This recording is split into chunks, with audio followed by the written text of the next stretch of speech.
Conéctate con las buenas noticias. Conéctate con la palabra de Dios. Conéctate con la iglesia. Conéctate en la alabanza y adoración. Conéctate a un contenido con propósito. Desconéctate de todo y conéctate con Dios. Bueno, hoy comenzamos una nueva serie de temas para aprender de la palabra del Señor. Se llama paradojas. A veces hay cosas que decimos que parecieran estar en contra de la lógica y sin embargo son ciertas. Por ejemplo, decimos, al cielo se sube bajando. O lo barato sale caro. Los últimos serán los primeros. El que mucho abarca, poco aprieta. Estas frases son paradojas. Las paradojas son oraciones que atraen la atención debido a que se contradicen, pero que dejan una gran verdad. Las paradojas llaman la atención por esa contradicción y nos hacen meditar y reflexionar en ellas. Las paradojas nos ayudarán a profundizar en algunos de los pasajes de las Sagradas Escrituras. Veremos en esta serie algunas paradojas que nos ayudarán en nuestra vida cristiana. La primera paradoja que estudiaremos en esta serie está en el Evangelio de Marcos y se llama perder para ganar. ¿Cómo se llama? Perder para ganar. Miren, a todos nos gusta ganar, ¿sí o no? Pero, ¿a cuánto les gusta discutir? No codea a nadie. A veces nos gusta discutir y nos gusta ganar las discusiones. Pero a veces ganamos una discusión y perdemos al amigo. Entonces a veces conviene perder para ganar. A veces no nos queda más que perder la discusión con su esposa o se queda soltero. Perder para ganar. A veces perdemos, pero ganamos. Pareciera que cuando nosotros damos un diezmo, perdemos. Pero la verdad que es, ganamos. Porque vale más un 90% de nuestros ingresos con la bendición de Dios que un 100% sin esa bendición. El Señor se encarga de que nos abunde, que nos rinda. Bueno, veamos esta primera paradoja que se llama ¿cómo? Perder para ganar. Marcos 8:31. Dice, luego comenzó a enseñarles, el Hijo del Hombre tiene que sufrir muchas cosas y ser rechazado por los ancianos, por los jefes de los sacerdotes y por los maestros de la ley. Es necesario que lo maten y que a los 3 días resucite. Habló de esto con toda claridad. Pedro lo llevó aparte y comenzó a reprenderlo. Pero Jesús se dio la vuelta, miró a sus discípulos y reprendió a Pedro. Aléjate de mí, Satanás, le dijo. Tú no piensas en las cosas de Dios, sino en las de los hombres. Entonces llamó a la multitud y a sus discípulos. Si alguien quiere ser mi discípulo, les dijo, que se niegue a sí mismo, lleve su cruz y me siga. Porque el que quiera salvar su vida, la perderá. Ahí está la paradoja. El que quiera salvar su vida, ¿qué? La perderá. Pero el que pierda su vida por mi causa y por el evangelio, la salvará. Pero el que pierda su vida por mi causa y por el evangelio, la salvará. ¿De qué sirve ganar el mundo entero si se pierde la vida? ¿O qué se puede dar a cambio de la vida? Si alguien se avergüenza de mí y de mis palabras en medio de esta generación adúltera y pecadora, también el Hijo del Hombre se avergonzará de él cuando venga en la gloria de su Padre con los santos. Bueno, Jesús viene acá y les dice a sus discípulos un anuncio no deseado de escuchar. Me voy a morir. ¿Me van a matar? Nadie quiere oír ese anuncio. Y Jesús apenas tenía 33 años, pues, joven, fuerte, en la cúspide de su ministerio.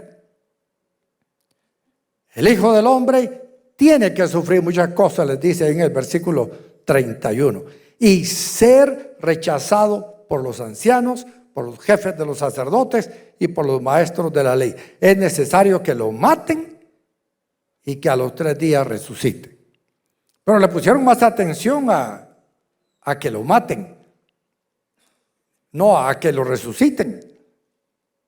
En otras ocasiones Jesús había mencionado esto de manera no tan directa. Por ejemplo, en Juan 1:29 dice, al día siguiente Juan vio a Jesús que se acercaba a él y dijo, aquí tienen al Cordero de Dios que quita el pecado del mundo. En este caso, Juan está profetizando que Jesús moriría como el Cordero de Dios. Recuerden ustedes que los corderos en Israel eran criados para ser sacrificados por los pecados de los israelitas. Usted cometió un pecado, usted compraba un cordero, lo llevaba donde el sacerdote, al templo, el sacerdote lo sacrificaba y de esa manera usted recibía perdón de los pecados. Por eso hacían ellos el trabajo de criar miles y miles de corderos, porque pecaban a cada rato, parecidos a los hermanos de la frater. Vaya que nosotros no tenemos que estar sacrificando corderos, porque estaría lleno de corderos ahí el altar, ¿verdad? Pero Jesús vino a dar su vida para obtener la expiación de nuestros pecados, como el Cordero de Dios que quita el pecado del mundo. A diferencia que el sacrificio que hizo Jesús en la cruz del Calvario fue una vez y para siempre. No hay que estarlo sacrificando cada vez que nosotros cometemos un pecado, como era en el tiempo de Israel, que cada vez que pecaban tenían que sacrificar un cordero. Ahora Jesús sí dice en Juan 3:14, como levantó Moisés la serpiente en el desierto, así también tiene que ser levantado el Hijo del Hombre, haciendo alusión a la muerte de cruz que tendría. En Números 21:4-9 está esta historia. Dice, los israelitas salieron del monte Or por la ruta del Mar Rojo, bordeando el territorio de Edom. En el camino se impacientaron y comenzaron a hablar contra Dios y contra Moisés. ¿Para qué nos trajeron ustedes de Egipto a morir en este desierto? Aquí no hay pan ni agua. Ya estamos hartos de esta pésima comida. Por eso el Señor mandó contra ellos serpientes venenosas para que los mordieran, y muchos israelitas murieron. El pueblo se acercó entonces a Moisés y le dijo, hemos pecado al hablar contra el Señor y contra ti. Ruégale al Señor que nos quite esas serpientes. Moisés intercedió por el pueblo. Y el Señor le dijo, hazte una serpiente y ponla en un asta. Todos los que sean mordidos y la miren, vivirán. Moisés hizo una serpiente de bronce y la puso en un asta. Los que eran mordidos miraban a la serpiente de bronce y vivían. Miren qué experiencia tan interesante tuvieron. Los israelitas, pecadores igual que los guatemaltecos, ¿verdad? Porque mira el que está a la par suya, guapo pero pecador, ¿verdad? Bonita la señora pero pecadora. ¿Cómo hacemos para salvarnos si la Biblia dice que la paga del pecado es muerte? ¿La paga del pecado es qué? Muerte. Pero la dádiva de Dios es ¿qué? Vida eterna en Cristo Jesús. Por eso cuando nosotros miramos a Cristo Jesús y le reconocimos como nuestro Señor y Salvador, fuimos salvados y fuimos perdonados y ahora somos nuevas criaturas en Cristo Jesús. Y esa es la figura que menciona Jesús. Así como se levantó Moisés la serpiente en el desierto, para todos los que eran picados por esas serpientes y miraban a la serpiente, se salvaban. Igual nosotros, que hemos sido mordidos por la serpiente antigua que se llama diablo y Satanás y nos hace pecadores, miramos a Cristo y somos salvados. De manera directa Jesús anuncia a sus discípulos que morirá, pero también les advierte que resucitará. Jesús les enseña a sus discípulos que aunque muriera, Él iba a ser glorificado. Por supuesto, ahí saltó Pedro con una actitud que le ganó una buena reprensión del Señor. Marcos 8:31, leamos de nuevo. Habló de esto con toda claridad. Pedro lo llevó aparte y comenzó a reprenderlo. Pero Jesús se dio la vuelta, miró a sus discípulos y reprendió a Pedro. Versículo 33. Aléjate de mí, Satanás, le dijo. Tú no piensas en las cosas de Dios, sino en las de los hombres. ¿Cuáles eran las intenciones de Pedro? Porque uno dice, este Pedro tan imprudente, como le dice, pero ¿qué hubiéramos hecho nosotros? Si viene nuestro papá y nos viene a decir, miren muchachos, me van a matar. Aquí está el anónimo, dice que me van a matar. Así que les cuento.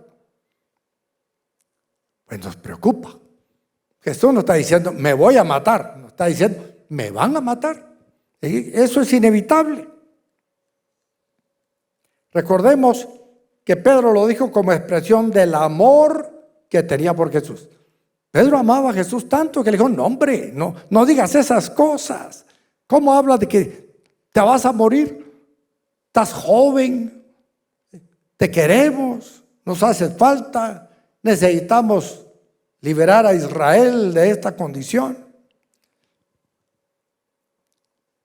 La filosofía normal siempre ha sido sálvate a ti mismo, pero la filosofía de Jesús era entrégate para salvar a otros.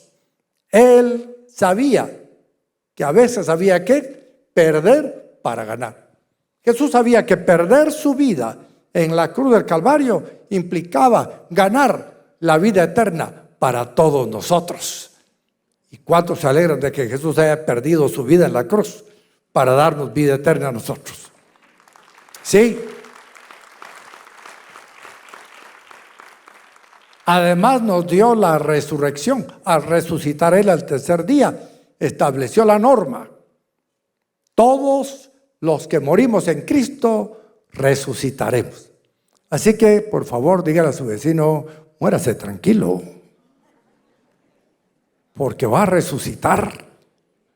Así que, cuando Pedro reprende al Señor y le dice, hombre, no estás hablando de esas cosas, Jesús dio la vuelta, miró a sus discípulos y le habló fuerte para corregir a Pedro y para también remarcar la enseñanza en los discípulos. Y aquí empieza Jesús a explicarles la paradoja.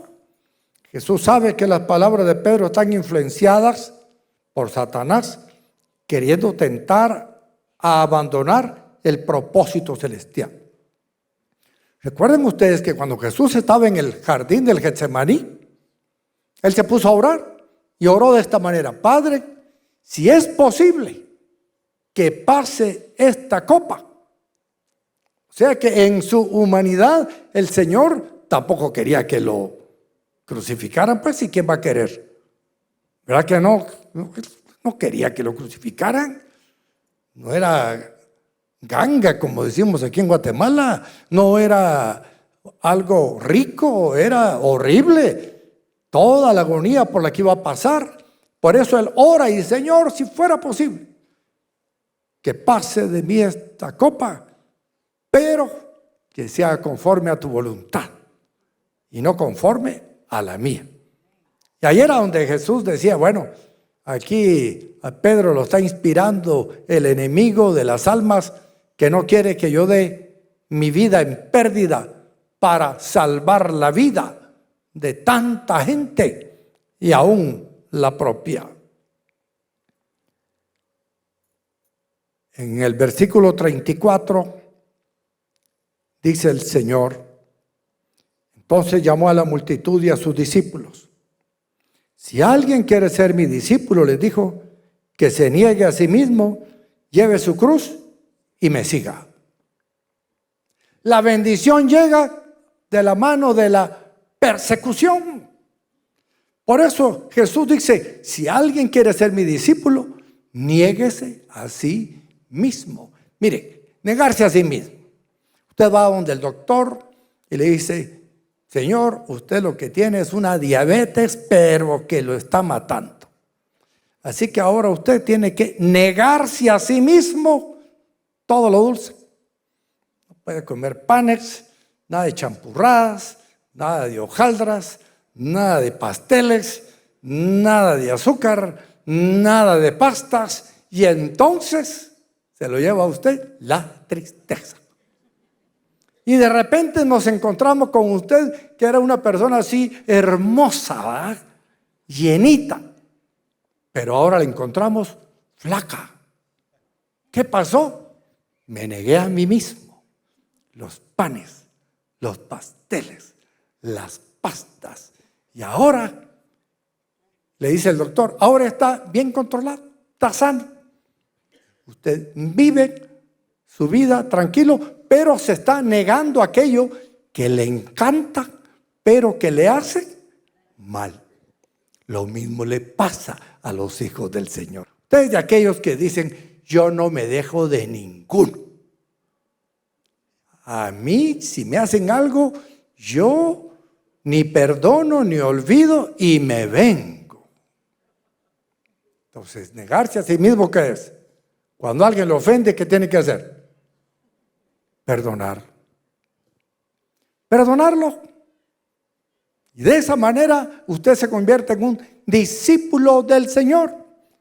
Porque el maestro aprendió, porque cuando fue llevado a la cruz, dice que fue llevado como cordero al matadero. No abrió su boca. No respondió maldición por maldición. Ese es un mensaje para nosotros. Versículo 35. Porque el que quiera salvar su vida la perderá, pero el que pierda su vida por mi causa y por el evangelio la salvará. ¿De qué sirve ganar el mundo entero si se pierde la vida? ¿O qué se puede dar a cambio de la vida? Si alguien se avergüenza de mí y de mis palabras en medio de esta generación adúltera y pecadora, también el Hijo del Hombre se avergonzará de él cuando venga en la gloria de su Padre con los santos ángeles. Miren, lo triste va a ser cuando el Señor se avergüence de nosotros, cuando venga en su gloria. Que el Señor se avergüence de nosotros. Eso no lo quiero experimentar. Pero dice que se va a avergonzar de nosotros si nosotros aquí en la tierra, en medio de esta sociedad perversa, pecadora y adúltera, nos avergonzamos de él. A veces llega el joven estudiante a la universidad y empieza a oír a sus profesores escépticos, ateos, incrédulos, y él se avergüenza de ser creyente y niega ser creyente. Y ahí empieza el problema. Si hoy en día nuestra sociedad sigue persiguiendo a Cristo, sigue rechazando a Cristo, pero como no está Él en persona como lo estuvo en ese momento, lo hace rechazándonos a nosotros, que somos el cuerpo de Cristo aquí en la tierra.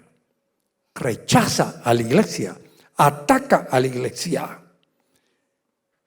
Jesús está haciéndonos ver que necesitamos negarnos a nosotros mismos, que necesitamos hacer morir nuestra naturaleza pecaminosa. Sí, como dice Romanos 12, 1 y 2. Por lo tanto, hermanos, tomando en cuenta la misericordia de Dios, les ruego que cada uno de ustedes en adoración espiritual ofrezca su cuerpo como sacrificio vivo, santo y agradable a Dios. No se amolden al mundo actual, sino sean transformados mediante la renovación de su mente. Así podrán comprobar cuál es la voluntad de Dios, buena, agradable y perfecta. Tenemos que morir a nuestra naturaleza pecaminosa. Pero ¿saben qué? La nueva vida en Cristo conlleva persecución por predicar a Cristo. ¿Qué conlleva la nueva vida en Cristo? Persecución. No se extrañe que nos persigan por causa del Evangelio. Cuando predicamos el Evangelio, cuando predicamos la verdad, que no es la que ellos quieren oír, entonces lo que hacen es perseguirnos, atacarnos, y empezamos a perder reputación, porque nos empiezan a insultar, nos empiezan a ofender, empiezan a atacarnos. Pero mis hermanos amados, vale la pena cualquier tipo de persecución por causa de nuestro Señor Jesucristo. No nos avergonzamos de nuestro Señor y seguimos firmes creyendo en lo que el Señor hace. Un profesor no creyente le decía a un alumno creyente, mire, le decía, ese milagro que dicen que Israel pasó el mar Rojo en seco y que se abrió de par en par, eso no es cierto. Ahí lo que pasa es que bajó la marea y entonces pasaron casi en seco todos ahí. Y el joven creyente le dice, más grande fue el milagro, le dice. ¿Por qué? Le dice, porque todos los caballos de Faraón y todo el ejército de Faraón se ahogó en un charco, le dijo. A veces nosotros nos quedamos callados,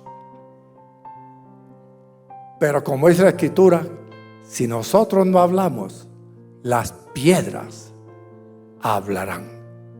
Sí, la gente quiere que nos callemos, que no hablemos de Cristo Jesús, pero yo les quiero decir, hermanos, hablemos de Cristo Jesús, porque solo así la gente que no le conoce podrá encontrar en Él la verdadera salvación, la verdadera vida en abundancia, el perdón de pecados y la vida eterna. En medio de esta situación, nosotros vamos a disfrutar cuando el Señor nos honre en su presencia en vez de avergonzarse de nosotros.